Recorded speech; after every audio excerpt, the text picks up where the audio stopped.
and gentlemen, my name is Jeff Crane. We are at the Tokenize Bit Angels event here in Las Vegas, 2025.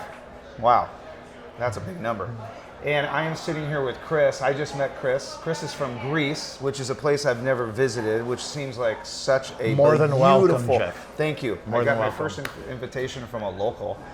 And Chris, you're here with this company. Tell us a little bit about this quantum Bitcoin, because I'll tell you what, I like the quantum aspect of that. Like literally that's been on the tip of my tongue as an amateur filmmaker. Okay. Going from like NFTs to AI to quantum. Sure. And so tell us a little bit about quantum Bitcoin. Yeah, absolutely. So basically, Bitcoin has a fundamental security flaw. Okay. When Satoshi created Bitcoin in 2008, 9, whenever it was, when he released his white paper, basically he created it with the technology and all the knowledge that existed in the world at the time. It was best of breed, so on and so forth, best security that existed at that point in time. And these things called quantum computers were not sufficiently advanced at that point in time to threaten Bitcoin's underlying security. Okay. That is rapidly changing right now. Oh, wow. So these quantum computers are becoming even more sophisticated, fast, and some of the technology and algorithms that exist that enable quantum computers to break something like Bitcoin are also becoming faster and more efficient. Wow. So the combination of both of these things, the speed up of hardware, the increase of the algorithms, is going to result in the not too distant future in a fundamental break in Bitcoin security. So this is a forecast. This is a forecast. This has not happened just has yet. not happened yet. How far out are we before we see our first instance of this happening? I mean, I can see North Korea doing something immediately. 100%. 100%.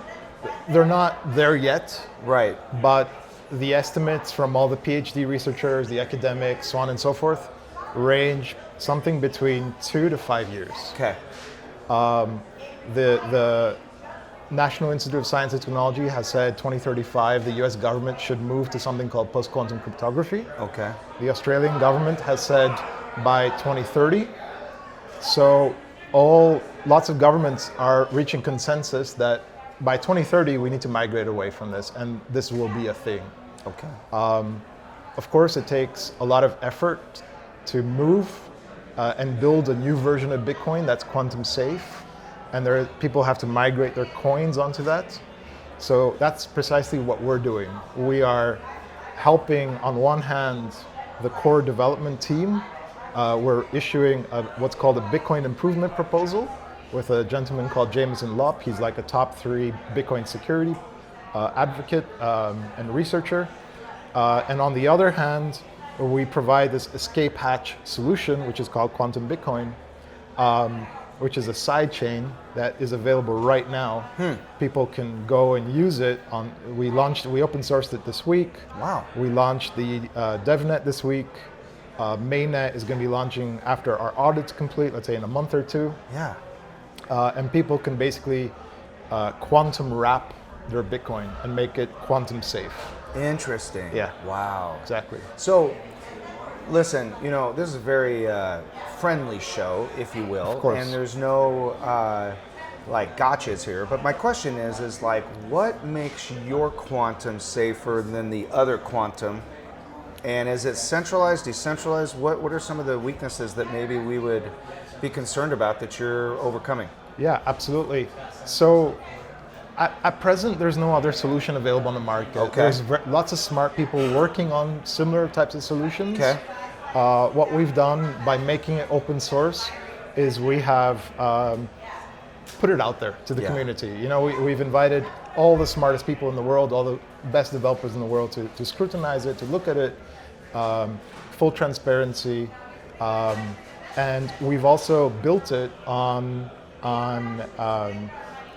what the government in the US considers the best cryptography in the world. So the National Institute of Science and Technology has blessed these ciphers that we are using inside our technology. So We're not building something that is based on unproven technology. We've taken lots of things that are already proven. Yeah. We've put them together, and that's the solution. And we've Okay. opened it up for public scrutiny. Gotcha. So this is the MVP, or this is more than that? It's more than that. It's the DevNet. It's the DevNet. Okay. It's what the mainnet will be. Yeah. It's just, Okay. And how do you make money? How's this transaction work? Yeah, absolutely. So we make money. It's as a company we make money. It's kind of like a Red Hat model. So the technology is all open source. Anybody can use it.